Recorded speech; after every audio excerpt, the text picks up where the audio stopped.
علیحدہ کر دیں یا آگے بلا لیں. درود بھیجیے گا محمد والے محمد علیہ وسلم. دعا ہے خداوند منان ہم تمام عزاداران سید الشہداء کی اس عظیم عبادت کو شرف قبولیت عطا فرمائے. دور نزدیک سے مومنین و مومنات جو فرش اعلیٰ پر شرکت کے لیے آئے ہیں، خاتون قیامت آپ سے راضی و خوشنود ہو. بانیان مجالس کی توفیقات متعالی ہوں، ان کے مرحومین کو خدا جوار معصومین نصیب فرمائے. ہمارے برادر عزیز جناب سید ساجد نقوی، سید عابد نقوی کو اولاد نرینہ کی نعمت سے سرفراز فرمائے. اس آبادی پر خدا رحمتیں برکتیں نازل فرمائے. دنیا بھر میں جہاں کہیں فرش عزا بچھی ہے، خداوند منان عزاداران سید الشہداء کی حفاظت فرمائے. وارث خون حسین مہدی دوران فرزند زہرا حضرت مہدی اجل اللہ تعالی فرجہ شریف کے ظہور میں خدا تعجیل فرمائے. ہمیں اور ہماری اولادوں کو امام کے اعوان و انصار میں قرار دے. اپنی تمام دعاؤں کی قبولیت کے لیے بلند تر صلوات.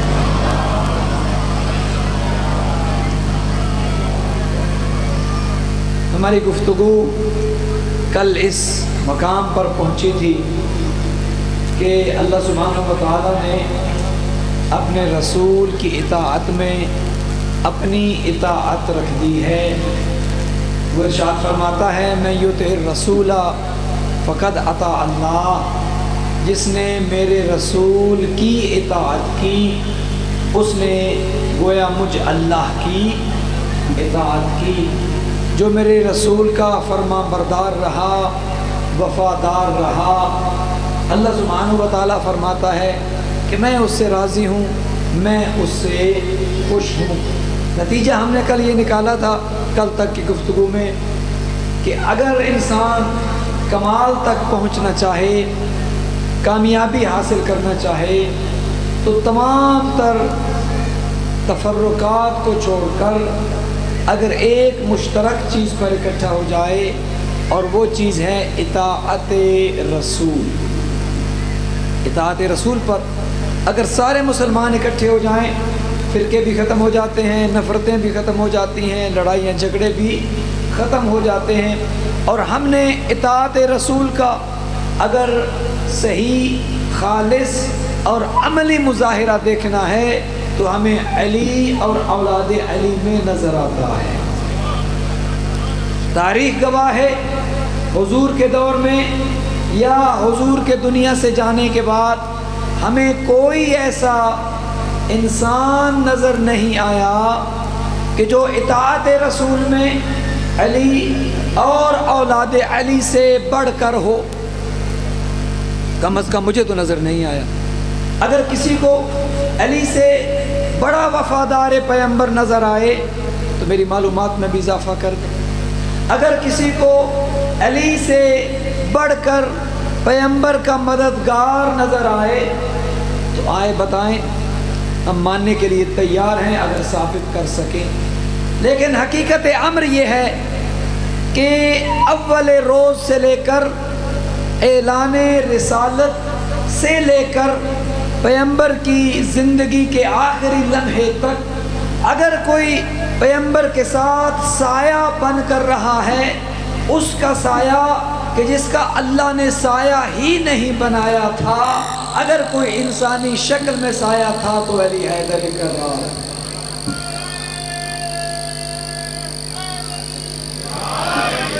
پہلے دن جب رسول اللہ نے اعلان کیا 40 لوگوں کو، جب یہ آیت اتری وَأَنذِرْ عَشِيرَتَكَ الْأَقْرَبِينَ، اپنے قریبی لوگوں کو ڈراؤ، تو ایک دعوت کا اہتمام کیا. اب تاریخ یہ کہتی ہے کہ وہ دعوت کرنے والے، انتظام کرنے والے علی حیدر کرار تھے، اور جو وینیو تھا جہاں پر وہ دعوت رکھی گئی تھی وہ حضرت ابو طالب کا گھر تھا. اب دنیا لاکھ کہے کس نے کلمہ پڑھا اور کس نے نہیں، کس نے کب پڑھا، کس نے پہلے پڑھا یا کسی نے بعد میں پڑھا، ایک عام فہم سی بات ہے، ماشاءاللہ آپ سب اہل علم تشریف فرما ہیں، آپ کے ہاں بھی یہاں پاکستان میں سیاسی جماعتیں ہیں، کبھی آپ نے دیکھا ہے کہ ایک سیاسی جماعت نے اپنا جلسہ کسی دوسری سیاسی جماعت کے ورکر کے گھر میں رکھا ہو؟ کبھی آپ نے دیکھا ہے کہ ایک سیاسی جماعت نے اپنا جلسہ دوسری سیاسی جماعت مخالف پارٹی کے کسی عہدیدار یا ورکر کے گھر میں رکھا ہو؟ ایسا نہیں ہوتا۔ ہر سیاسی جماعت اپنی پارٹی کا انتخابی جلسہ اپنے حامیوں کے ہاں رکھتی ہے، اپنے ووٹرز کے ہاں رکھتی ہے، اپنے سپورٹرز کے ہاں رکھتی ہے۔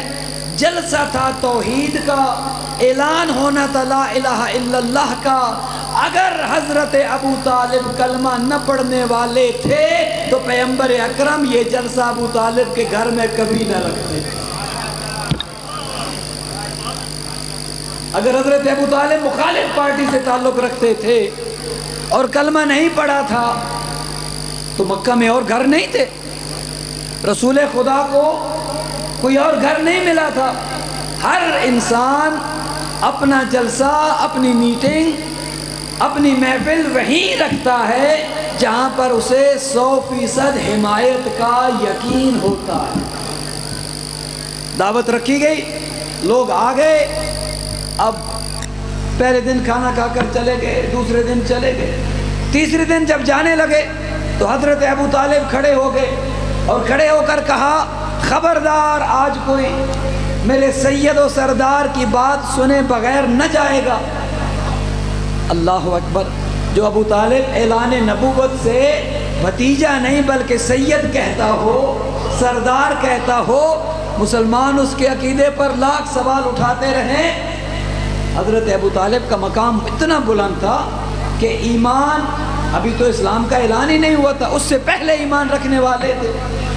دنیا کو ابھی تک فرق پتہ نہیں چلا، ارے بھائی کلمہ پڑھنے والے اور ہیں، کلمہ پڑھانے والے اور ہیں۔ دنیا نے کلمہ پڑھا، کسی نے 40 سال کی عمر میں، کسی نے اس سے بھی بات، اور کچھ نے تو کلمہ پڑھ کے کہا کہ جتنا شک نبوت میں آج ہوئے آج سے پہلے نہیں ہوا تھا۔ پتہ نہیں پھر ان کا کلمہ دوبارہ انہوں نے کب پڑھا، جب شک کر کے اسلام سے خارج ہو گئے۔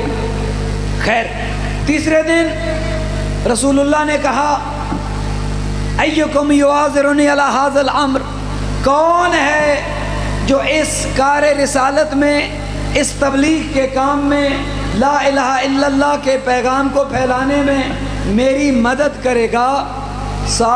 جتنے بیٹھے تھے سارے کے سارے جو دعوت میں آئے تھے، سب کے سروں پر گویا پرندے بیٹھ گئے۔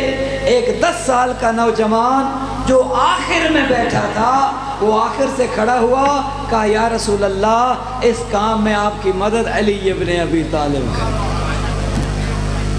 علی ابن ابی طالب 10 سال کی عمر میرے مولا، اور پھر اس دن سے لے کر آخری سانس تک علی ابن ابی طالب نے وفاداری کا حق نبھا دیا۔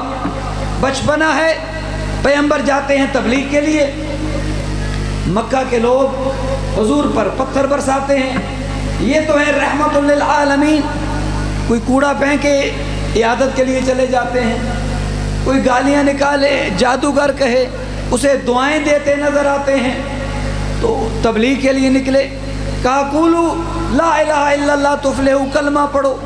اب مکہ کے لوگوں نے بچوں کو بھیجا کہ جاؤ اور جا کر یتیم عبداللہ پر پتھر برساؤ، زخمی کر دو، تاکہ وہ یہ دعوت جو دے رہے ہیں لا الہ الا اللہ کی، اس سے ڈر جائیں، زخمی ہو جائیں، گھر بیٹھ جائیں۔ حضور سارا دن تبلیغ کرتے رہے۔ شام کو جب گھر آئے، حضرت ابو طالب نے کیا دیکھا؟ آقا کریم کے جسم پر زخم ہے، لہو آ رہا ہے۔ آقا کیا ہوا؟ کہا چچا جان جب میں تبلیغ کے لیے نکلا تو مکہ کے بچوں نے مجھ پر پتھرو کیا، جس کے نتیجے میں میں زخمی ہوا۔ حضرت ابو طالب گئے مکہ کے ان سرداروں کے گھروں میں اور جا کر کہا کہ دیکھو اپنے بچوں کو سنبھالو، اللہ کا نبی میرا بھتیجا جب دعوت اسلام کے لیے جاتا ہے تو تمہارے بچے پتھر برساتے ہیں۔ آگے سے جواب یہ ملا، ابو طالب یہ بچوں کی بات ہے، یہ بچوں کا معاملہ ہے، بچوں میں رہنے دو۔ توجہ کر رہے ہیں؟ بچوں کا معاملہ ہے، بچوں نے مارا ہے، ہم کیا کریں، بچوں کی بات ہے، بچوں میں رہنے دو۔ حضرت ابو طالب گھر آگے، کہا گھبراؤ نہیں، ایک بچہ میرے گھر بھی رہے۔ دوسرے دن کہا علی تیار ہو جاؤ، آج سید و سردار اکیلے نہ جائیں۔ پیغمبر جب تبلیغ کے لیے نکلیں تو آپ نے رسالت کا دفاع کرنا ہے، آقا کریم کے ساتھ ساتھ سایہ بن کے چلنا ہے۔ کسی میں یہ جرت نہ ہو کہ مکہ کے بچے رحمت للعالمین پر پتھر برسائیں یا انہیں نقصان دیں۔ اب آقا کریم حسب معمول گھر سے نکلتے ہیں تبلیغ کے لیے۔ مکہ کے بچے تیاری کر کے چھوٹے چھوٹے پتھر لے کر اپنی اس ڈیوٹی کو پورا کرنے کے لیے میدان میں آتے ہیں، لیکن اب رسول اللہ اکیلے نہیں ہیں، علی حیدر کرار ساتھ ہیں۔ جب بچوں نے اپنا کام کرنا شروع کیا تو شیر خدا کو بھی جلال آیا۔ حالت یہ ہوئی کہ کچھ ہی دیر میں کسی کا ہاتھ ساتھ کوئی نہیں، کسی کی ٹانگ کوئی نہیں، کسی کی 2 آنکھیں تھی، 1 بچ گئی۔ جب یہ بچے زخمی ہو کر گھروں میں واپس گئے تو مکہ کے سرداروں نے، کفار و مشرکین نے دیکھا ہمارے بچوں کا یہ حال کس نے کیا؟ کہا علی نے کیا۔ تمہیں کس نے مارا؟ کہا علی نے مارا۔ تمہیں کس نے مارا؟ علی نے مارا۔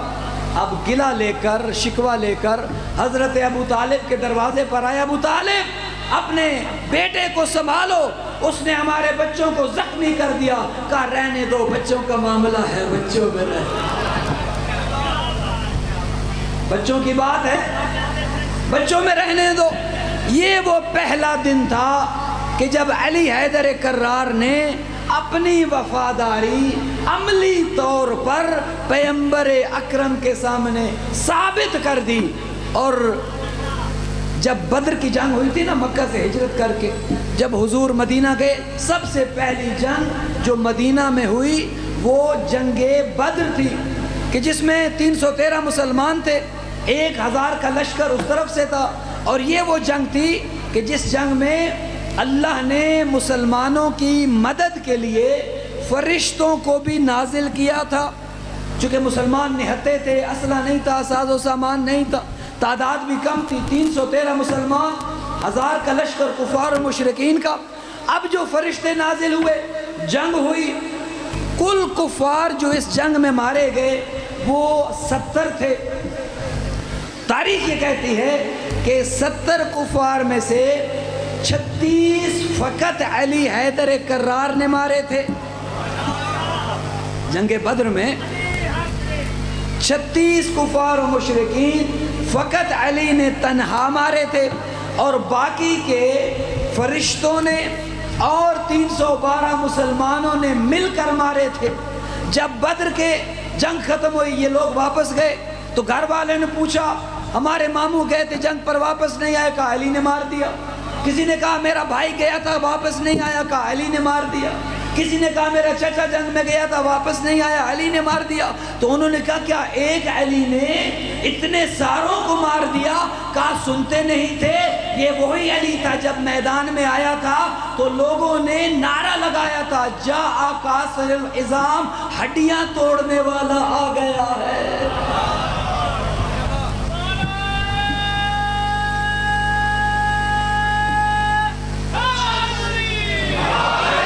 کہا یہ وہی علی ہے جس نے بچپنے میں ہمارے بچوں کی ہڈیاں توڑی تھیں۔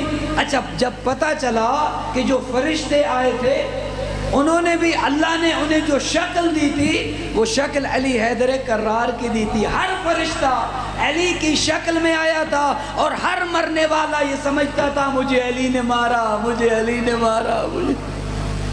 تو علی نے اپنی وفاداری کو پیغمبر اکرم کے لیے ثابت کیا، اور پیغمبر نے علی کی صلاحیتوں کو دیکھتے ہوئے، علی کی وفاداری کو دیکھتے ہوئے، علی کی شجاعت کو دیکھتے ہوئے، علی کی کمٹمنٹ کو دیکھتے ہوئے، علی کے خلوص کو دیکھتے ہوئے، علی کا اللہ کے لیے خالص ہونا دیکھتے ہوئے، علی کو اپنے لشکر کا علمبردار بنایا۔ یہ جو علم علی کو ملا، یہ رشتہ داری کی بنیاد پر نہیں ملا۔ علی جو علمدار لشکر ٹھہرے، یہ علم علی کو جو ملا یہ میرٹ کی بنیاد پر ملا۔ علی اس معیار پر پورا اترتے تھے جس معیار کی اللہ کے دین کو ضرورت تھی۔ شجاعت کا وہ عالم تھا۔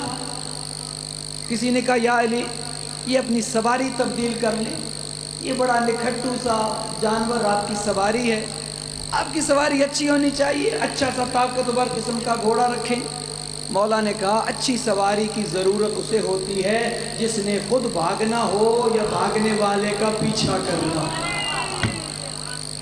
اچھی سواری وہ رکھتا ہے، لوگوں کی تھی اور خیر بہت تیز بھاگتی تھی۔ سواریاں تو سواریاں، کچھ سوار بہت تیز بھاگتے۔ علی نے کہا میں تو بھاگنے والوں میں سے نہیں، اچھی سواری کی ضرورت اسے ہوتی ہے جو یا بھاگتے ہوئے کا پیچھا کرے اور یا خود بھاگنے والوں میں سے ہو۔ علی کو علمبرداری اگر ملی میرٹ کی بنیاد پر، علی سے بڑا شجاع کوئی نہیں تھا، علی سے بڑا بہادر کوئی نہیں تھا، اور علی نے اس بہادری کو ثابت کیا۔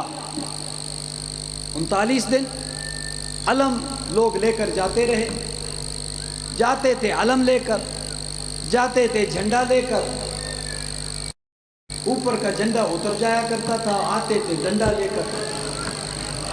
ایک دن بھی گئے، دوسرے دن بھی گئے، 39 دن جاتے رہے، اور جب یہ جاتے تھے آگے سے مرحبا کی دکھاتا تھا، یہ آ جاتے تھے یا رسول اللہ یہ ہمارے بس کی بات۔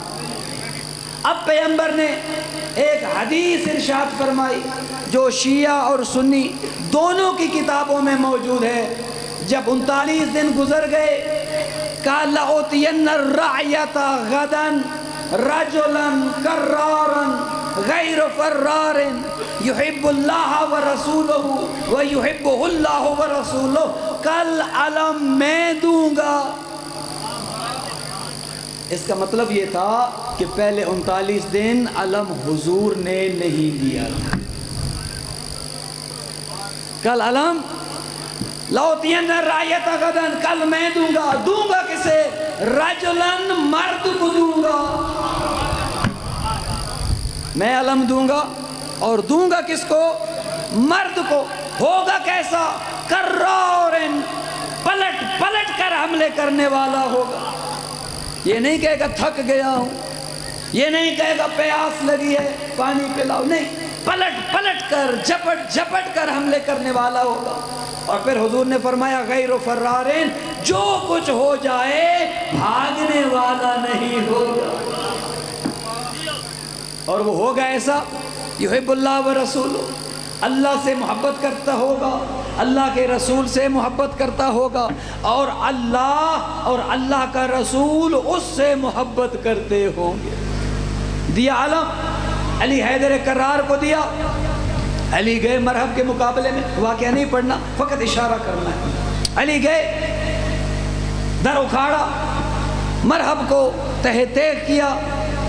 اب جب خیبر کا در اکھاڑا جا چکا، مرحب فی النار ہو چکا، اب جو معرکہ اس طرف تھا 39 دنوں والے، اب تو حالات سازگار ہو گئے تھے، اب تو مرحب جس سے خطرہ تھا وہ تو تھا نہیں، اب جانا تھا خیبر کی اس درے میں۔ اب جانے کے لیے کیا دیکھتے ہیں کہ علی نے ایک خندق کھود رکھی ہے۔ ایک خندق تو جنگ خندق میں کھودی گئی تھی، ایک خندق جنگ خیبر میں کھودی گئی تھی۔ اب معرکہ جو تھا انہیں اس خندق کو پھلانگنا تھا تاکہ اس طرف جائیں جدھر علی نے خیبر کا در اکھاڑا ہے۔ اب جب خندق کو دیکھی تو پھلانگنے سے رہے، کہا یا رسول اللہ ہم اس پار کیسے جائیں؟ پیغمبر نے کہا یا علی کو حل نکالو۔ مولا علی نے وہی دروازہ جو خیبر کا تھا اسی خندق کے اوپر ڈالا تاکہ پل بن جائے۔ اب جب دروازہ ڈالا تو دروازہ چھوٹا تھا، خندق بڑی تھی۔ دروازے کا ایک حصہ تو زمین پر آ گیا، دروازے کا دوسرا حصہ چھوٹا تھا، زمین پر نہیں آتا۔ مولا نے کہا گزرنا شروع کرو۔ لوگوں نے گزرنا شروع کیا، کچھ سمجھدار لوگ بھی تھے۔ جب وہ اس دروازے کے اوپر سے گزر رہے تھے انہوں نے کہا یہ معجزہ کیا ہے؟ دروازہ چھوٹا ہے، خندق بڑی ہے، ایک حصہ تو زمین پر ہے، دوسرا حصہ ہوا میں لٹک رہا ہے، یہ ماجرا کیا ہے؟ ایک شخص کہتا ہے میں نے جو نیچے دیکھا خندق میں کہ نیچے سے کوئی سپورٹ تو نہیں، نیچے ماجرا کیا ہے؟ کہتے میں نے دیکھا علی حیدر کرار نے اپنے دونوں ہاتھوں پر دروازے کا دوسرا حصہ اٹھایا تھا۔ وہ کہتا ہے میں نے کہا کہ خندق تو گہری ہے، ذرا دیکھوں تو صحیح علی کے پاؤں زمین پر لگ بھی رہے ہیں یا نہیں۔ اس نے کہا میرے تعجب کی انتہا نہ رہی جب میں نے دیکھا کہ لوگ گزر رہے ہیں، علی نے دروازے کو اٹھایا ہوا ہے لیکن علی کے پاؤں ہوا میں معلق ہیں۔ اب مجھے نہیں پتا جبرائیل کے پر پہ ہیں یا میکائیل کے کاندھے پر۔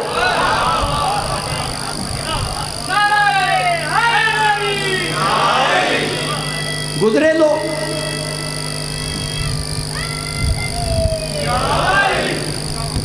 علم علی کا تھا، علی کو دیا گیا۔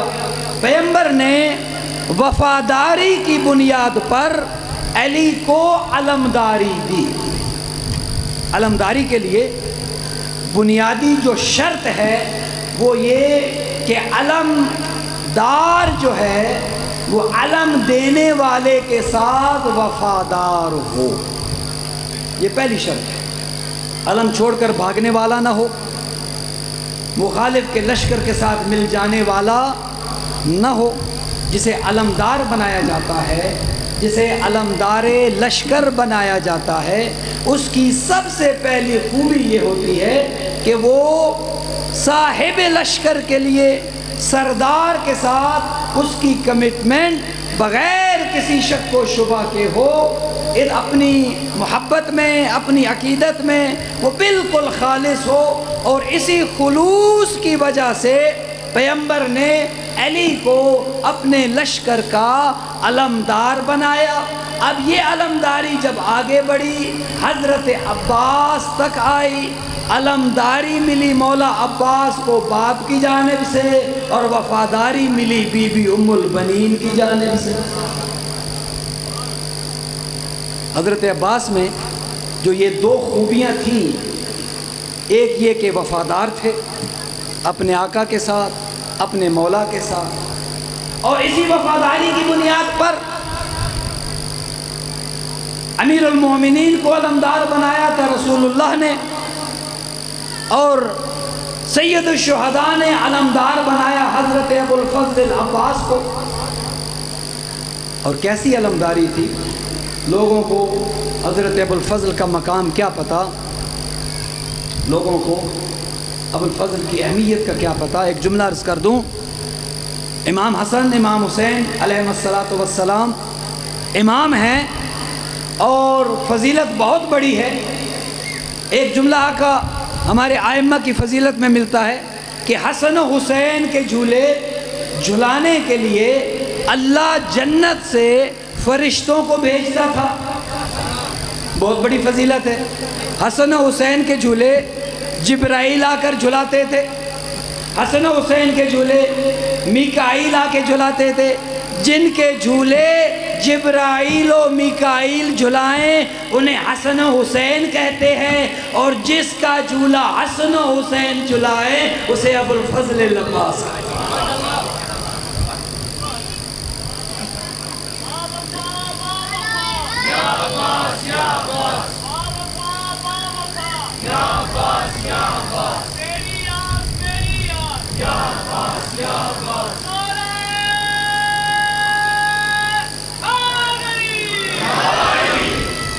حضرت ابوالفضل کا وہ مقام.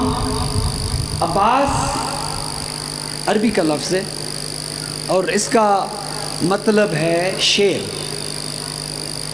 شیر کے لیے عربی میں کئی الفاظ استعمال ہوئے ہیں. شیر کی مختلف حالتوں کے لیے الفاظ استعمال ہوئے ہیں. ایک لفظ ہے اسد. اسد بھی شیر کو کہتے ہیں. شیر جب اپنی کچھار میں سکون سے بیٹھا ہو, سمجھیے گا مولا عباس کیا ہے. شیر جب اپنی کچھار میں اطمینان کے ساتھ بیٹھا ہو تو عربی دان اس کی اس حالت کو اسد کہتے ہیں. شیر میں دہرا دوں, جب اپنی کچھار میں اطمینان کے ساتھ بیٹھا ہو, عربی میں اسے کیا کہتے ہیں, بولیے گا میرے ساتھ, اسد. وہی شیر جب اپنی کچھار سے اٹھ جائے اور اٹھ کر چہل قدمی کرنا شروع کر دے, عربی والے شیر کی اس حالت کو زرغام کہتے ہیں. اپنی کچھار میں بیٹھا تھا تو اسد تھا, کچھار سے نکلا, چہل قدمی شروع کر دی, اب اس کی اس حالت کو زرغام کہا گیا. وہی شیر کچھار سے نکل کر چہل قدمی کرتے کرتے اپنی شکار پر اپنی نظریں جما لے, اس کی اس حالت کو غضنفر کہتے ہیں.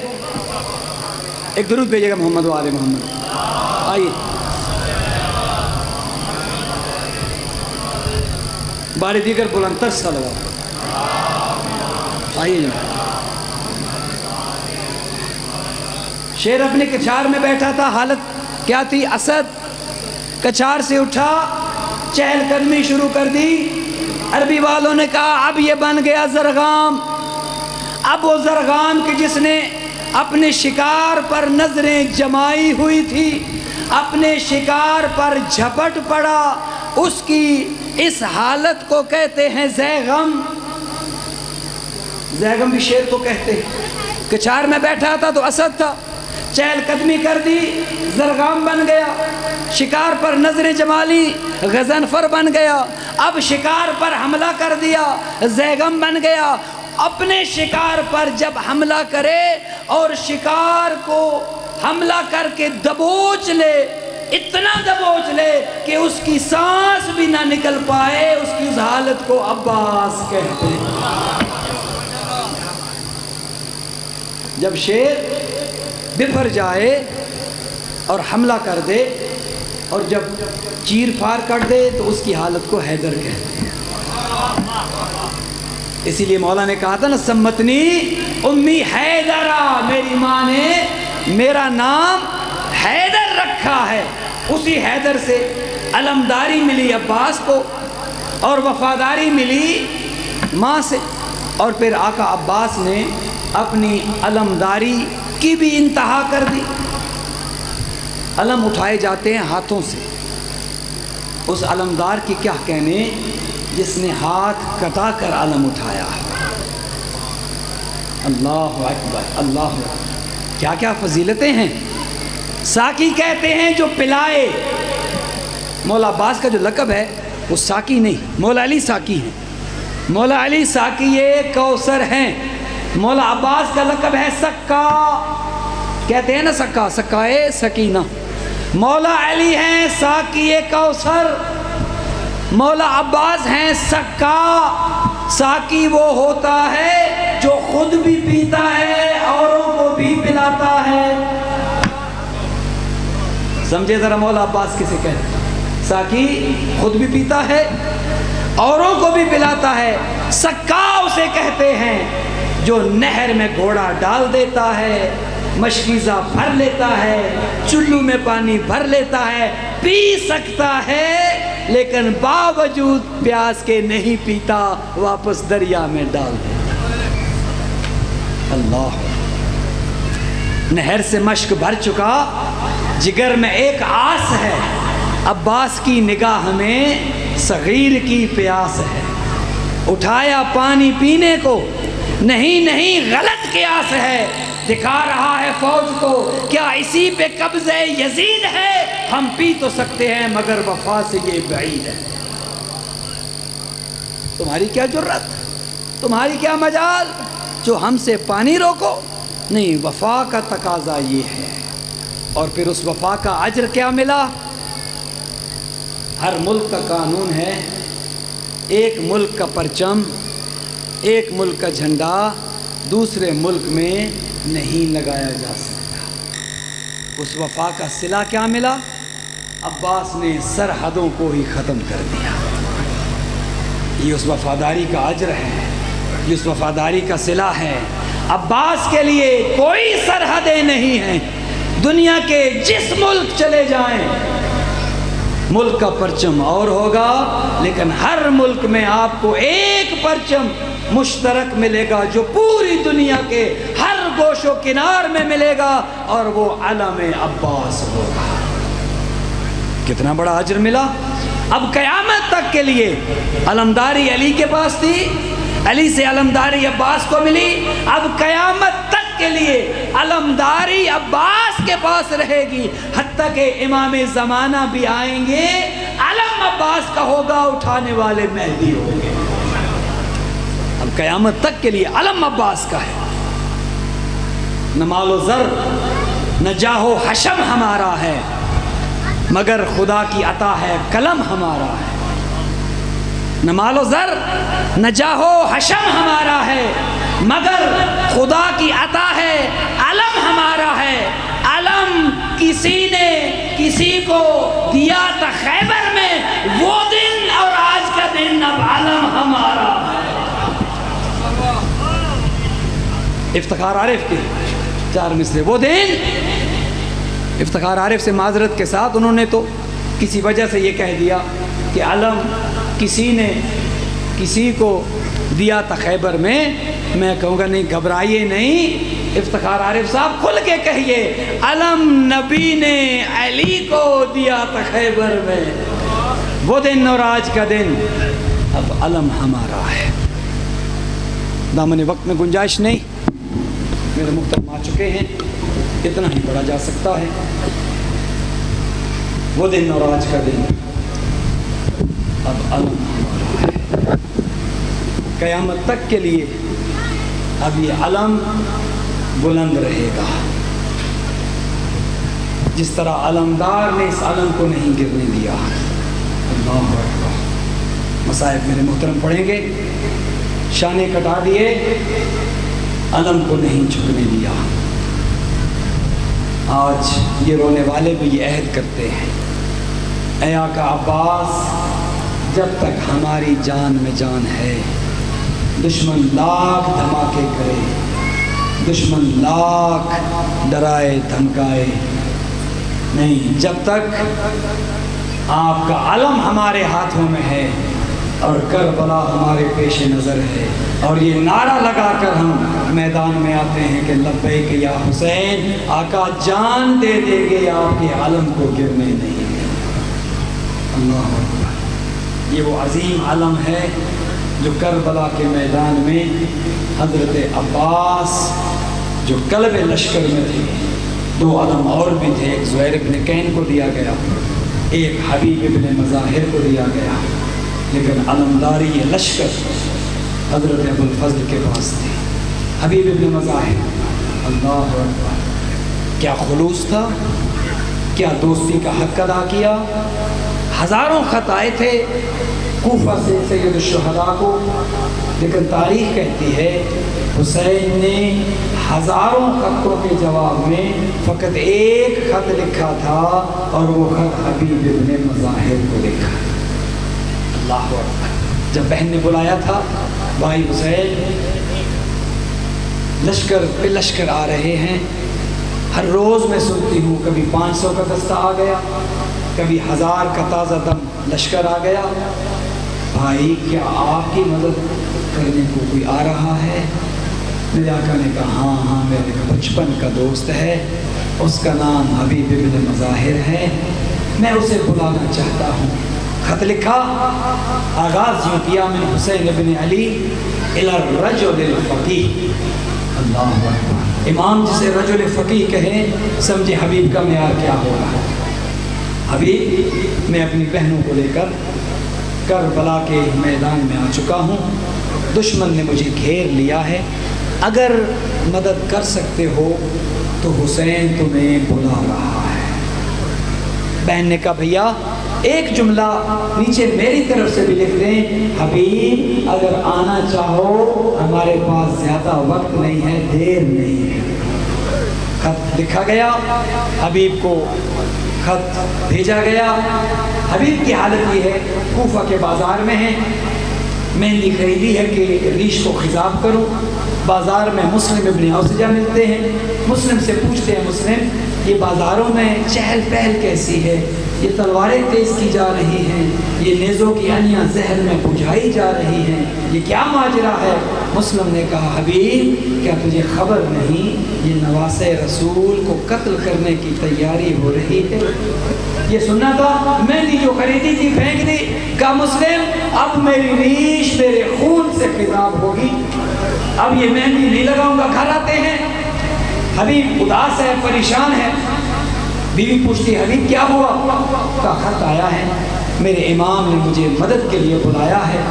بیوی پوچھتی ہے تو تمہارا کیا ارادہ ہے؟ بیوی کو آزمانے کے لیے حبیب کہتے ہیں میں سوچ رہا ہوں۔ عزادارو مومنہ تھی حبیب کی بیوی، جب سنا نا کہ حبیب کہہ رہے میں سوچ رہا ہوں، سر سے دوپٹہ اتارا، کہا حبیب یہ چادر تو سر پہ کر لے، نواسۂ رسول تجھے بلائے، اس کی بہنیں اس کے ساتھ کربلا کے میدان میں کھلے آسمان کے نیچے ہوں، حسین تجھے مدد کے لیے بلائے اور تو کہے میں سوچ رہا ہوں۔ حبیب نہیں تو نہیں جائے گا میں جاؤں گی۔ کہا نہیں میں تجھے آزمانا چاہتا تھا۔ حبیب نے تیاری کی، غلام کو بلایا، کہا میرا گھوڑا لے کر آبادی سے باہر چلے جاؤ، جب موقع ملے گا میں وہاں آ جاؤں گا۔ پہرا سخت ہے، جگہ جگہ پر فوج کے سپاہی موجود ہیں۔ حبیب کو نکلنے میں دیر ہو گئی، جب پہنچے ہیں اس مقام پر جہاں غلام گھوڑا لے کر کھڑا تھا، دیر ہو گئی تھی بہت۔ غلام گھوڑے سے باتیں کر رہا ہے کہ لگتا ہے میرا آقا حبیب نہیں آئے گا، اے گھوڑے میرے آقا کی سواری تو پریشان نہ ہو، اگر حبیب نہ آیا میں تجھ پر سوار ہوں گا اور غریب کربلا کی نصرت کروں گا۔ یہ سننا تھا، حبیب تڑپ گئے، کہا حسین اتنے غریب ہو گئے ہو، اب غلام آپ کی مدد کو جائیں گے؟ اللہ اکبر نے غلام سے کہا ہٹ جاؤ، میں اپنے آقا کی نصرت کو جاؤں گا۔ سوار ہوئے، پہنچے، سلام کیا۔ ادھر جب خیام میں پتا چلا کہ جسے آقا نے خط لکھا تھا وہ حبیب آ گیا ہے، بی بی زینب نے بی بی فضہ کو بلایا، اما فضہ جاؤ نا ذرا حبیب کو کہو علی کی بیٹی سلام کہتی ہے۔ عزادارو جب حبیب کو سلام پہنچا تڑپ کر رہ گیا، کہ علی و بطول کی بیٹیو اتنی غریب ہو گئی ہو، چاہیے تھا غلام سلام کرتا، اب آقا زادیہ غلام پہ سلام کر رہی ہے۔ اجرکم اللہ۔ آخری جملے، شب عاشور آ گئی، پہرا دیا جا رہا تھا، بی بی نے بھائی کو بلایا، حسین اپنے دوستوں کی وفاداری کو چیک کر لو، کل کوئی ہمیں چھوڑ کر تو نہیں جائے گا۔ بہن بھائی کی بات خیمے کے اندر ہو رہی تھی کہ بریر پہرے پر تھے خیمے کے دروازے پر۔ بریر نے یہ بات سن لی کہ ثانی زہرا ہماری وفاداری پر شک کر رہی ہیں، جا کر حبیب کو بتایا، دیگر اصحاب کو بتایا۔ حالت یہ تھی کچھ ہی دیر میں حبیب نے اپنی تلوار نکال کر اپنی گردن پہ رکھی، بی بی زینب کے خیمے کے سامنے آ گئے، کہا آقا زادی جنگ تو کل ہوگی، آپ اگر حکم کریں اپنی تلوار سے اپنی گردن اڑا کر آپ کے بھائی کے قدموں میں ابھی ڈال دیتے ہیں۔ عزادار و وفاداری کا یقین ہو گیا۔ عاشور کا دن آیا، حبیب لڑے، ختم کر رہا ہوں، حبیب لڑے، شہید ہوئے، حبیب کا سر کاٹا گیا، نوک سینہ پر چڑھایا گیا، کربلا سے قافلہ چلا، کوفہ پہنچا۔ حبیب کا ایک جوان بیٹا تھا جس کا نام قاسم تھا۔ آخری جملہ، قاسم حبیب کا جوان بیٹا تھا۔ جب وہ نیزہ کے جس پر حبیب کا سر تھا کوفہ کی اس گلی سے گزرا جہاں پر قاسم کا گھر تھا، حبیب کا گھر تھا، قاسم باہر نکلے، اپنے بابا کا سر نوک سینہ پر دے کر، جوان تھے، برداشت نہیں کر پائے، اس شخص کے جس نے اس نیزے کو پکڑا ہوا تھا اس پر حملہ کیا، اپنے بابا حبیب کا سر لیا اور لے کر جب گھر جانے لگا ایک جملہ کہا جس کے مجھ جیسے جوان بیٹے ہوں بھلا کس میں جرت ہے کہ اس کے باپ کا سر کاٹ کے نوکے نیزہ پہ چڑھا دے؟ میں کہوں گا قاسم ذرا آہستہ بولو، اسی قافلے میں ایک بیمار بھی ہے، ایک 22-23 سالہ جوان بھی ہے کہ جس کے بابا کا سر نوکے نیزہ پر ہے۔ کہیں سجاد نہ سن لے تیری یہ بات کہ جس کا جوان بیٹا ہو بھلا کس میں ہمت ہے اس کے بابا کا سر نوکے زنا پہ چڑھائے۔ لیکن سجاد کرے تو کیا کرے، ہاتھوں میں ہتھکڑیاں، پاؤں میں بیڑیاں، گردن میں توق اور کمر میں لنگر۔ الا لعنت اللہ علی القوم الظالمین وسیعلم الذین ظلموا أی منقلب ینقلبون۔